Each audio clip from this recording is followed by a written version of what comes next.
This channel does not promote any violent, harmful, or illegal activities. All content provided by this channel is meant for an educational purpose only.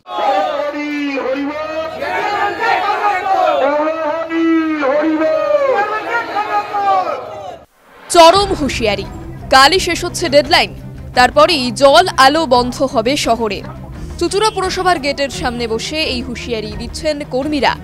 দিনের পর দিন টাকা পাচ্ছেন না তারা, আর তাই পরিষেবাও দিতে চাইছেন না। অস্থায়ী কর্মীদের বিক্ষোভ ঘিরে উত্তেজনা ছড়ালো চুঁচুড়াতে। বৃহস্পতিবার সকাল থেকে পুরসভার গেটে চলছে বিক্ষোভ অবস্থান।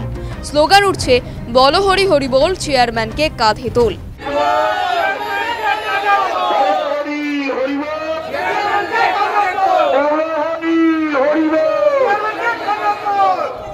বেতন পাচ্ছেন না অস্থায়ী শ্রমিকরা, সেই কারণেই পুরসভার সামনে চলছে আন্দোলন। 2 মাসের বেতন হয়নি। 19 দিন ধরে আন্দোলন করছেন পুরসভার অস্থায়ী কর্মীরা। শহর পরিচ্ছন্ন রাখার দায়িত্ব সাফাই কর্মীদের। তারা কাজ বন্ধ রাখায় জঞ্জালে ভরেছে শহর। আলোচনা বৈঠক করেও কোনো রফা সূত্র বেরোয়নি বলে অভিযোগ।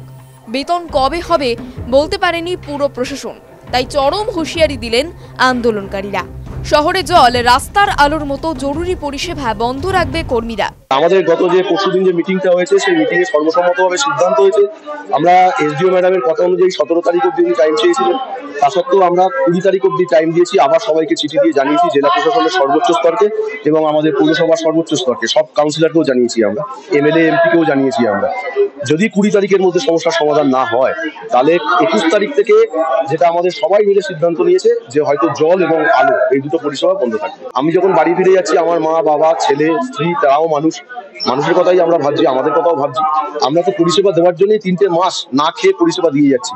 এবার মানুষকেও ভাবতে হবে আমাদের কথা, যে কর্তৃপক্ষের উপর তাদেরও চাপ সৃষ্টি করতে হবে, যাতে আমরা আমাদের মাইনেটা পাই। পৌরসভার সমস্যা মেটাতে প্রশাসনের সর্বোচ্চ স্তর থেকে হস্তক্ষেপ করার দাবি জানান কর্মীরা।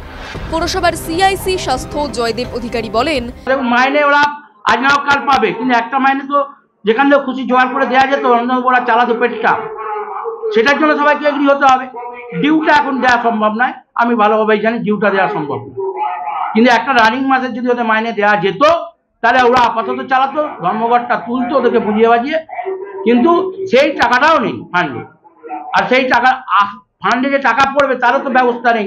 স্ট্রাইক, গেট মিটিং, অচল অবস্থা, পাবলিক আসবে কি করে? পাবলিক তো জানে পুরসভা বন্ধ। এই বার্তাটা মানুষের কাছে যেতে হবে, মিউনিসিপালিটি খোলা আছে, আপনারা আসুন। এটাও একতরফা হয়ে যাচ্ছে। আমরা ইউনিয়নও পুরোপুরি তাদের জায়গা থেকে একটু সরছে না, আর আমাদের কাউন্সিলররা সবাই মিলে এক হয়ে আমরা কোনো ডিসিশন নিতে পারছি না, বা আমাদের আপাতত এখনো পর্যন্ত আমরা সরকারিভাবে কোনো পাচ্ছি না, সাহায্য পাচ্ছি না। সরকারি বা কেন করবে? দায়িত্ব তো আমাদের, আমরাই তো সবাই লোক নিয়োগ করেছিলাম, অস্বীকারের তো জায়গা নেই, সব কাউন্সিলর করেছে। পৌরসভাতে কোনো ইন্টারভিউ দিয়ে লোক হয়নি, যত ক্যাজুয়াল লেবার সব কাউন্সিলররা তাদের নিজেদের ইয়েতে রিকমেন্ড করেছে। তা পাপের বোঝা সবাইকে নিতে হবে, শহরবাসী নেবে কেন? এর জন্য তারা তো ট্যাক্স দেয়।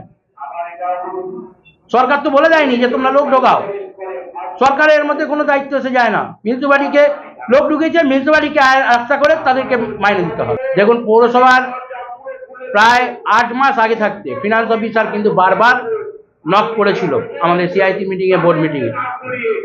এখানে কোনো অস্বীকারের জায়গা নেই যে কোনো কাউন্সিলর, কোনো সিআইসি বা চেয়ারম্যান কেউ জানে না ব্যাপারটা এমনি হতে চলেছে, সবাই জানে, কিন্তু কেউ ব্যাপারটাকে গুরুত্ব দেয়নি খুব একটা।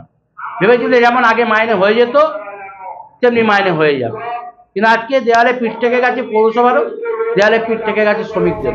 TV9 Bangla digital.